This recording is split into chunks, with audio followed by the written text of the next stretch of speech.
நன்றி தெரிவித்துக் கொண்டு உங்கள் எல்லாரும் வருக என்று வரவேற்கிறேன். இந்த படத்தினுடைய எங்களுடைய தில்லுக்கு துட்டு 1, 2 அப்புறம் டிடி ரிட்டர்ன்ஸ் எல்லாத்துக்குமே எங்களுக்கு ஒரு ரைட்டிங்கில் ஸ்கிரிப்டில் ஒரு மிகப்பெரிய ஒரு குருவாக இருந்து உதவி பண்ணியது திரு இந்திரா சௌந்தரராஜன் சார். அவர் இப்போ இங்கே இல்லை, இறந்துட்டாங்க அவர். ஸோ அவருடைய மறைவு மிகப்பெரிய ஒரு இழப்பு எங்களுக்கு. இருந்தாலும் அவருடைய ஆன்மா எங்களுக்கு வாழ்த்து தெரிவித்து எங்களோட இருந்து சப்போர்ட் பண்ணணும்னு நம்புகிறோம். ஸோ அவருக்கு இந்த நேரத்தினுடைய மனமார்ந்த வணக்கத்தை தெரிவித்துக் கொண்டு இந்த நிகழ்ச்சிக்குள்ளே போகலாம். ஃபர்ஸ்ட், இந்த படத்தினுடைய விழாக்கு வருகை தந்துள்ள எங்களுடைய எஸ்டிஆர் அவரை பற்றி நான் நிறைய இன்டர்வியூவில் சொல்லியிருக்கேன். அதாவது அவர் இல்லைன்னா இன்றைக்கி நான் இங்கே இல்லை. ஸோ அவர் தான் சினிமாவில் என்னை கொண்டு வந்தது. அதுக்கு முன்னாடியே அவர் படத்தில் நான் வந்துட்டு அட்மாஸ்பியர் நடிச்சிருக்கேன், காதல் அழிவதில்லை படத்தில். அதுக்கப்புறம் அவர் எடுத்து போட்டு பார்த்துட்டு இது நடுவில் வந்து மூஞ்சல் இவ்வளோ ரியாக்ஷன் கொடுத்துட்டு நீயும் நானும் கூல் சுரேஷன் தான் நடுவில் போய் டிஸ்டர்ப் பண்ணிகிட்டு இருப்போம். ஸோ பார்த்துட்டு இது பண்ணார். அதுக்கப்புறம் மன்மதனில் கூப்பிட்டு கொடுத்தாங்க ஃபஸ்ட்டு சான்ஸ். மன்மதனில் ஃபஸ்ட்டு டே ஷூட்டிங் போய் நான் ரெடியாக நின்றுட்டுருக்கேன். அதில் வந்து அவர் அந்த மொட்டை கேரக்டராக உள்ளே வருவார். வந்த உடனே நான் வந்து வாங்க இந்த மாதிரி என் பேரை கேட்பார், இங்கே இன்ட்ரடியூஸ் ஆகும். இதுதான் சீன். நான் ரெடி ஆகிட்டேன், நான் ரெடியாக இருந்தேன். அப்புறம் அவர் வந்தோன்னு ஒரு சின்ன டிஸ்கஷன் போயிட்டே இருந்துச்சு. நான் டவுட் ஆகிட்டேன், என்ன ஏதாவது ஆளுகளை மாற்றுறாங்களா இல்லை என்னாச்சுன்னு தெரியலையே அப்படின்னு போயிட்டு மெதுவாக என்னாச்சு அப்படின்னு சொல்லி கேட்டேன். இல்லை, நீ லுல்லு சபாலேருந்து வந்திருக்கீங்க, இப்போது ஃபஸ்ட் டைம் ஸ்க்ரீனில் காட்ட போகிறோம், உங்களுக்கு ஒரு கிளாப்ஸ் வரணும் ஓப்பனிங்கு, அதுக்காக யோசிச்சுட்டு இருக்கேன், சும்மா ஜென்ரலாக வந்து பேச வேண்டாம் அப்படின்னு சொன்னார்.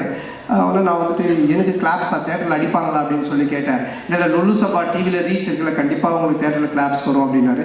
அப்போ நான் வந்து என்ன பண்ணணும் அப்படின்னு சொல்லி கேட்டேன். சரி ஒன்று பண்ணலாம், நான் வந்தாலும் உன் பேர் கேட்குறேன், உன் பேர் என்னென்னா அப்போ தான் வச்சோம் பாபின்னு வச்சோம். உன் பேர் என்னென்னு கேட்குறேன், நீ வந்துட்டு பாபின்னு சொல்லி நான் எக்கோவில் வந்து ஒரு 3 இடத்துல பாபி பாபி பாபின்னு அப்படி போட்டுட்டு மியூசிக்கெலாம் காமிச்சிட்டு அப்புறம் நான் சீன்குள்ளே நம்ம போகலாம் அப்படின்னாரு.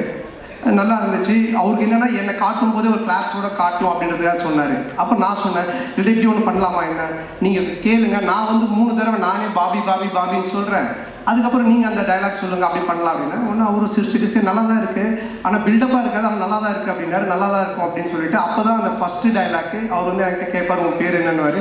நான் ஒன்று பாபி பாபி பாபின்னுவேன். ஒன்று அவர் பாபி பாபி பாபின்னுவார். ஒரு பாபி தாண்டா என் பேர் அப்படின்னு சொல்லுவேன். அதுக்கப்புறமா பில்டப்புக்காக 3 தடவை சொன்னோம் அப்படின்னு. ஸோ இப்படி தான் என்னோடய ஃபஸ்ட்டு சீன் அவரோட ஆரம்பிச்சது. நான் எதுக்காக இதை சொல்ல வரேன்னா, அன்னைக்கு தியேட்டரில் ஸ்க்ரீனில் எனக்கு கிளாப்ஸ் வரணும் அப்படின்னு எடுத்துக்கிட்ட அந்த அக்கறை ஆகட்டும், அந்த அன்பாகட்டும் இன்னைக்கு வரைக்கும் குறையவே இல்லை. அதே அன்பு அதே அக்கறை இப்போ பண்ணுற எஸ்டிஆர் 49லையுமே என்கிட்ட என்ன சொன்னார்னா, டைரக்டரை கூப்பிட்டு சாண்டாக்கு என்ன வேணும், சாண்டா எப்படி நம்ம நல்லா யூஸ் பண்ண முடியும், சாண்டாக்கு என்ன பண்ண முடியும், அதை முதல்ல யோசிங்க அப்படின்னு தான் சொன்னார். அன்றைக்கி கூட வீட்டில் போய் மொட்டை மாடியில் பார்த்து ஒரு 3 ஹவர்ஸ் டிஸ்கஷன் பண்ணும்போது என்னை பற்றி மட்டுமே தான் பேசிகிட்டு இருக்காரு. ஸோ இப்படிப்பட்ட ஒரு அன்பும் அரவணைப்பும் கொண்ட ஒரு அருமையான ஒருத்தர் எனக்கு கிடைச்சது. உண்மையிலேயே நான் கடவுளுக்கு நன்றி சொல்லணும், எங்கள் அப்பா அம்மாவுக்கு நன்றி சொல்லணும். ஸோ ரொம்ப நன்றி எஸ்டி, நீங்கள் I love you all the time. அதனால் எனி டைம் எப்போவுமே அவருக்கு பின்னாடி அவர் கூட நான் கண்டிப்பாக நிற்பேன். அது எதுவாக இருந்தாலும் என்னவாக இருந்தாலும் அது நிச்சயமாக இந்த வருஷம் எஸ்டிஆர் 49 நீங்கள் பார்ப்பீங்க. சொல்லி ஆரியா முறைக்கிறான், ஏன்னா நாங்கள் கஷ்டப்பட்டு செலவு பண்ணி சத்யன் தேட்டரை புக் பண்ணால் நீங்கள் 2 பேரும் பேசியிருக்கீங்க அப்படின்னு. அடுத்தது இந்த படத்தினுடைய ப்ரொடியூசர் ஆரியா. ஸோ ஆரியா தான் எனக்கு தெரியும், ஆரியா தான் நிகாரிகா ப்ரொடக்ஷன் அவங்களை கொண்டு வந்தது. கொண்டு வரும்போது எல்லாமே சூப்பராக போச்சு.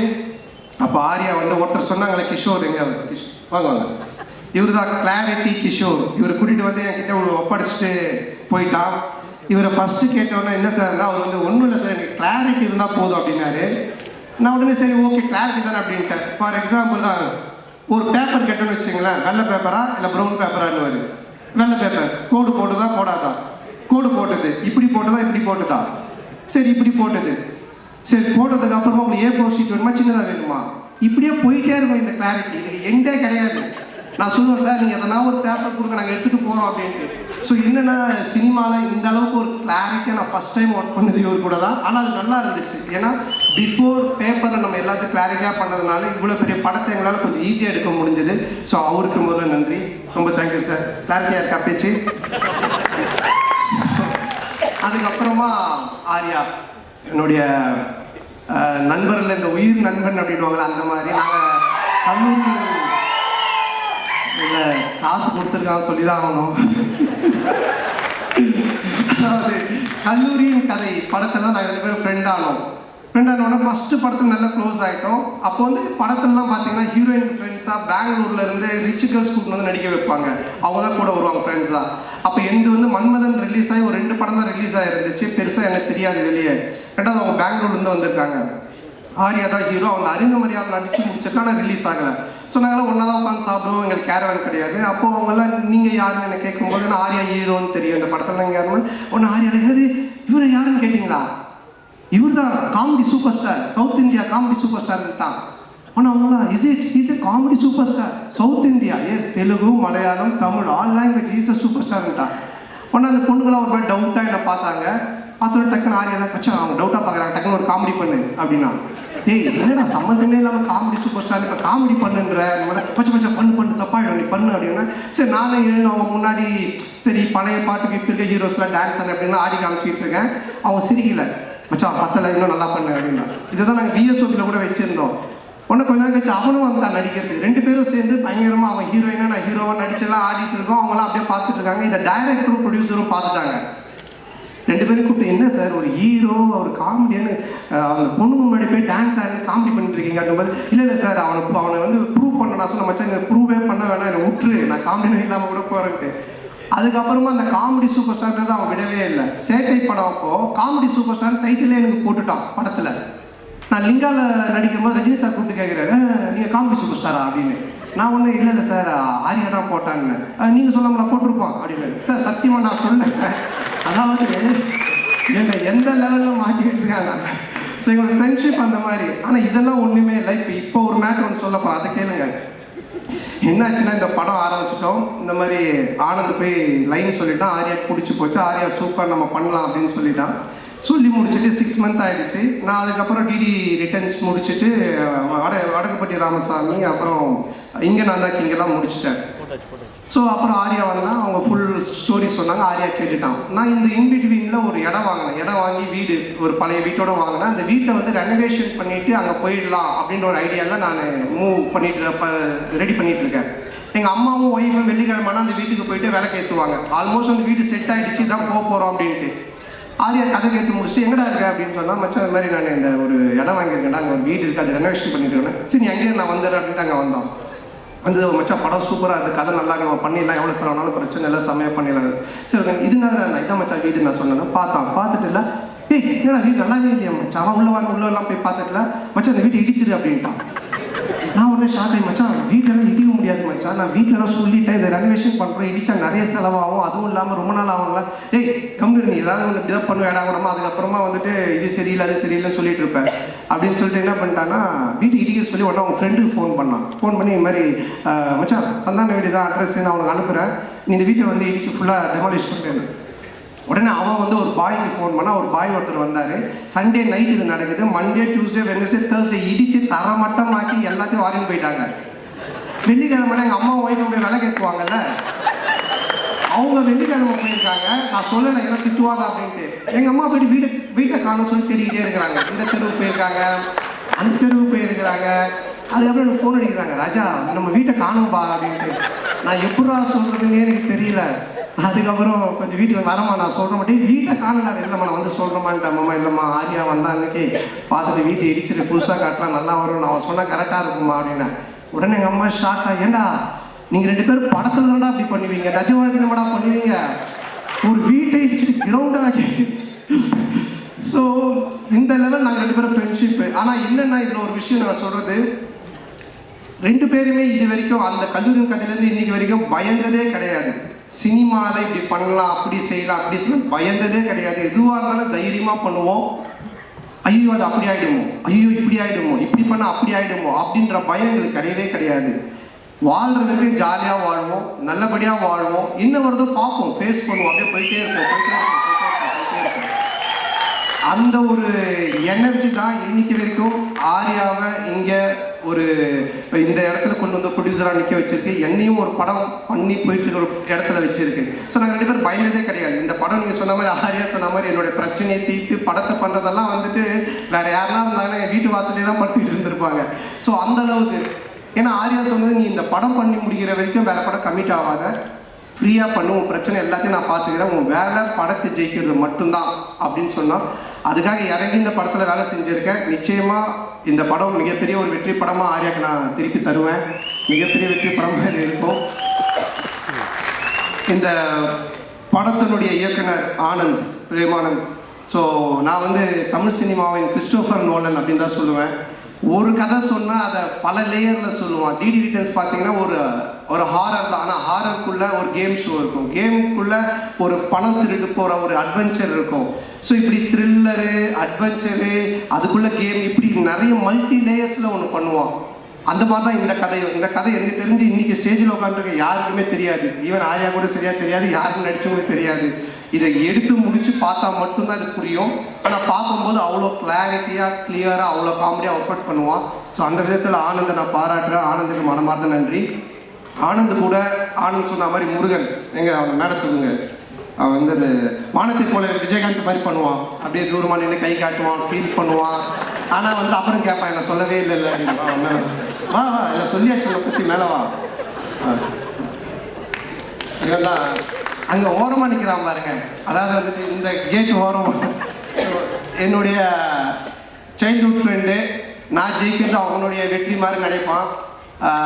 இதில் வர எல்லா காமெடி சீக்வன்ஸ் எல்லாமே இவன் பண்ண ஒரு விஷயந்தான், டீம் ஒர்க்கு. ஆனால் இவன் பிடிச்சிருக்கான். ஸோ அப்புறம் சேது நீயும் மேடைக்கு வா. சேது வா பரவாயில்ல வா. என்ன ட்ரெஸ் போடலையா? வா. உங்களுக்கு இந்த நேரத்தில் மனமார்ந்த நன்றி தெரிவிச்சுக்கிறேன். இது மட்டும் இல்லாமல் பி டீம் இருக்காங்க, குணாமாம், சுந்தர், விஜய், சரவணன், தானேஷ். ஸோ இவங்களுக்கும் இந்த நேரத்தில் மனமார்ந்த நன்றி. அதுக்கப்புறமா இதில் நடித்த எல்லாருமே, நம்மளுடைய Nizhal Ravi sir, Kasthuri madam, Yashika Anand and Kingsley, மாறண்ணன், எல்லாரும் படத்தில் இருக்கிறாங்க அப்படின்ற மாதிரி இருக்காது.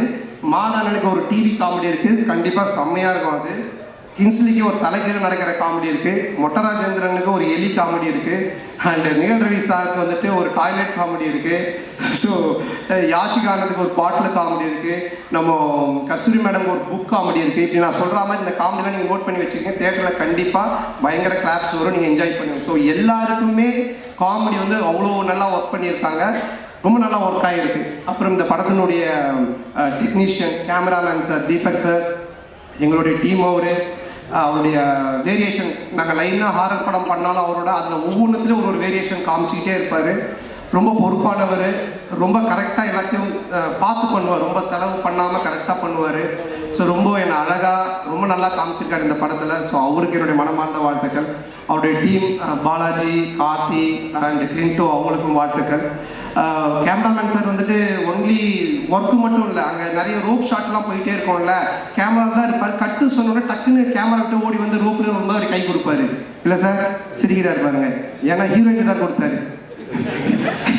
கை கொடுத்தது உண்மை, ஆனால் ஹீரோயினுக்கு, எங்களுக்கு இல்லை. ஸோ ரொம்ப நல்ல மனிதர். அடுத்தது நம்ம ஆர்ட் டைரக்டர் மோகன் சார். ஸோ அவர் என்னென்னா, நாங்கள் ஒரு 4-5 செட்டு போட்டோம் கோகுலம் ஸ்டுடியோவில். செட்டு போட்டுட்டு அதுக்கப்புறம் நம்ம கிளாரிட்டி கிஷோர் சார் இருக்கார் இல்லையா, எல்லா செட்டையும் பிரித்து மாற்றி திருப்பி அதையே பெயிண்ட் பண்ணி இப்படி காட்டுங்கன்ட்டார். ஸோ அவர் ரொம்ப கன்ஃபியூஷன் ஆகிட்டார். டே நைட் ஒர்க் போயிட்டு இருக்குது, ரொம்ப கன்ஃபியூஷனு. இப்போ 4 சைடு செட்டு போட்டார் இல்லைங்களா, 4 சைடு திருப்பி அவர் திரும்ப கலர் மாற்றி காமிக்கிறேன்னு சொல்லி மாற்றி பண்ணிட்டாரு. நாங்கள் வந்தோன்னா காட்டினாரு, வழி இல்லை போகிறது, சுற்றி கிணறு மாதிரி இருக்குது. என்னடா எப்படி சார் இங்கே போகிறோன்னு ஏணி போட்டு ஏறி உள்ளே போய் பார்த்துட்டு திருப்பி ஏணி போட்டு ஏறி வெளியே வந்துடுங்க, அதுக்கப்புறம் நமக்கு எங்கே வழி வேணுமோ நம்ம வச்சுக்கலாம் அப்படின்ற லெவலில் ஒர்க் பண்ணார். ஏன்னா நாங்கள் காமெடி செட்டுக்குள்ளே பண்ணும்பொழுது இதை மாற்றுங்க, அதை மாற்றுங்க, இதை அடிங்க அப்படின்னுவோம். ஸோ அதெல்லாம் தாண்டிக்கிட்டு அவரோட டீம் அவரும் ஒர்க் பண்ணாங்க. ஸோ இதில் ஒவ்வொரு ஒர்க்குமே செட் ஒர்க் அவ்வளோ பியூட்டிஃபுல்லாக இருக்கும். மோகன் சாருக்கு நன்றி. அண்ட் தென் இந்த படத்தினுடைய மியூசிக் டைரக்டர் ஆஃப்ரோ, மிகப்பெரிய பலம். ஒரு படத்துக்கு மிகப்பெரிய பலமே அதனுடைய மியூசிக்னுவாங்க. இப்போவே இந்த சாங்கு கோவிந்தா சாங், அப்புறம் இன்னொரு சாங், ரெண்டுமே நல்லா ஹிட்டாகி வைரலாக போயிட்டுருக்கு. ரீரெக்கார்டிங்கில் ஆஃப்ரோக்குன்னு கண்டிப்பாக நீங்கள் கிளாப்ஸ் பண்ணுறாம ஒரு 4 இடம் இருக்குது. ராஜேந்திரன் சாருக்கு ஒன்று வாசிச்சிருக்காரு, அந்த இடம், இன்னும் ஒரு 3 இடம் இருக்குது. விட்டு சாங் ஆனால் செம்மையாக இருக்கும். அதுக்கு என்னோடய வாழ்த்துக்கள். And heroine Geethika. So Anand சொன்ன மாதிரி ஃபஸ்ட்டு டே வரும்பொழுதே அவங்க எல்லா costumes, pedicure, manicure, hair wash எல்லாம் பயங்கரமாக வந்தாங்க. வந்தோடனே இப்போ எங்களுக்கு என்ன காஸ்டியூம்னோடனே அந்த தலையெல்லாம் அழுக்காக்கி கையெல்லாம் அந்த கறியில் போட்டு பெரட்டி அழுக்கு கவுனை கொடுத்து அப்படி தான் எடுத்தோம். ஆனால் அவங்க வந்து அதை ரொம்ப நல்லா பண்ணாங்க. உடனே மூட் அவுட் ஆகி என்ன இப்படி இருக்கம்லாம் இல்லாமல். ஸோ அது மட்டும் இல்லாமல் ஒரு 3 வேரியேஷன் கேரக்டர் பண்ணியிருக்காங்க. ஜெசிகா, ஹர்ஷினி இப்படிலாம் பண்ணியிருக்காங்க. ஸோ ரொம்ப நல்லா பண்ணாங்க. ஸோ அவங்களுக்கு இந்த நேரத்தினுடைய வாழ்த்துக்கள். அண்ட் எடிட்டர் பரத், என்னுடைய படத்தில் நாங்கள் எழுத ஆரம்பித்த பேப்பர்லேருந்தே கூட உட்காந்து கட் பண்ணிட்டு இருந்தார் எடிட்டிங். ஸோ அவருக்கும் வாழ்த்துக்கள். அண்ட் இந்த டீம், என்னுடைய டீம் குஷி, ககன் அண்ட் மகேஷ், இளங்கோ, இவங்க எல்லாருக்கும் வாழ்த்துக்கள். அண்ட் இந்த படத்தினுடைய மெயின், அதாவது வந்து டிடி திலீப் 1, 2, 3 இதெல்லாம் பார்த்துருக்கேன். டிடி ரிட்டர்ன்ஸ் அதே டீம் எல்லாம் பார்த்துருக்கேன். இதில் இன்னும் புதுசு, இதில் நம்ம என்ன பார்க்கறதுக்கு இருக்குது அப்படின்னு நீங்கள் நினச்சிங்கன்னா, கௌதம் மேனன் சார், ஜிவிஎம் சார் இருக்காங்க, அண்டு செல்வராகவன் சார் 2 பேர் இருக்காங்க. இந்த 2 பேருமே ஹாரர் ஜானரில் இப்படி ஒரு கேரக்டர் பண்ணியிருப்பாங்களா அப்படின்ற மாதிரி தான் ஒன்று பண்ணியிருக்கோம். அது உங்களுக்கு பெரிய ட்ரீட்டாக இருக்கும், ஒரு மிகப்பெரிய ஒரு எக்ஸைட்மெண்ட்டாக இருக்கும் அவங்க 2 பேருடைய போர்ஷன்ஸ். ஸோ அவங்களுக்கு இந்த நேரத்தினுடைய மனமார்ந்த நன்றியை தெரிவிச்சுக்கிறேன். And then stunt master Selva and Hari master அவர்களுக்கும், டிசைனர் தினேஷ் அண்ட் எல்லாருக்குமே இந்த நேரத்தில் என்னுடைய மனமார்ந்த நன்றி தெரிவிச்சுக்கிறேன். அப்புறம் இந்த படத்தை ரிலீஸ் பண்ணக்கூடிய சண்பகமூர்த்தி சார் அண்ட் ராஜா அவர்களுக்கும் என்னுடைய நன்றி. அண்ட் இந்த படத்தின் சேட்டலைட் ரைட்ஸ் வாங்கிய சிடிவி அவர்களுக்கும் என்னுடைய நன்றி.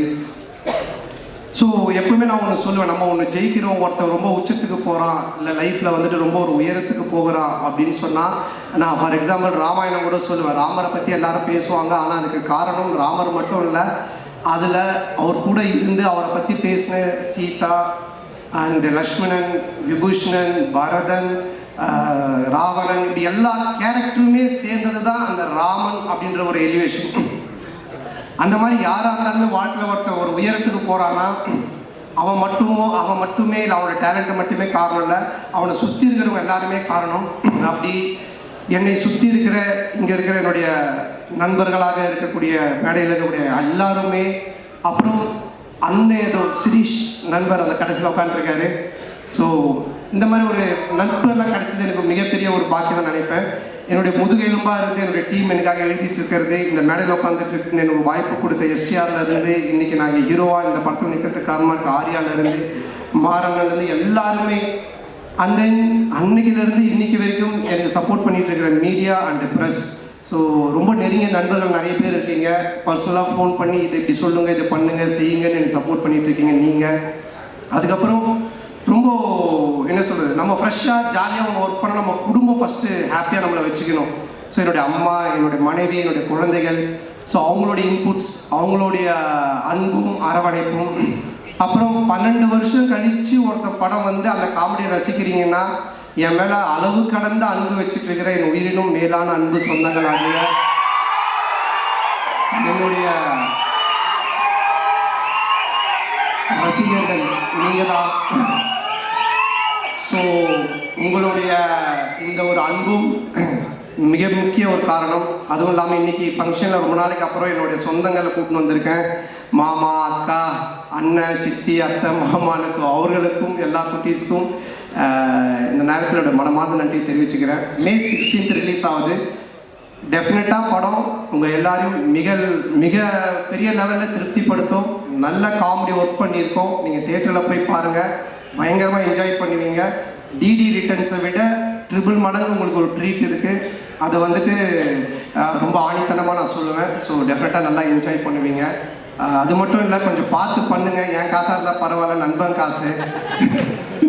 ஸோ அதனால் இந்த வாய்ப்புக்கு நன்றி கூறி, மற்றும் ஹரியானமோ மதன் டீம், மதன் அண்ட் பரத், என்னோட டீம் ப்ரொடக்ஷன் டீம் பார்த்துக்கிற Bharath, Kishore and Dev and Krishna, Jai. So அவங்களுக்கும் எல்லாரும், மற்ற யார் பேரெலாம் நான் விட்டுருக்கேன்னு தெரியல, எல்லாருக்கும் ஸோ எல்லாருக்குடைய மனமாத நன்றி தெரிவித்து விடைபெறுகிறேன். May 16th மறக்காமல் தேட்டரில் போய் பாருங்கள். நல்ல படம், பயங்கரமாக என்ஜாய் பண்ணுவீங்க. ஃபேமிலியோட, குழந்தையோட பாருங்கள். குழந்தைங்களுக்கு தான் மெயினாக நிறைய சீக்வன்ஸ் ஒர்க் பண்ணியிருக்கோம். பயங்கரமாக என்ஜாய் பண்ணுவீங்க. தேங்க்யூ. தேங்க்ஸ்.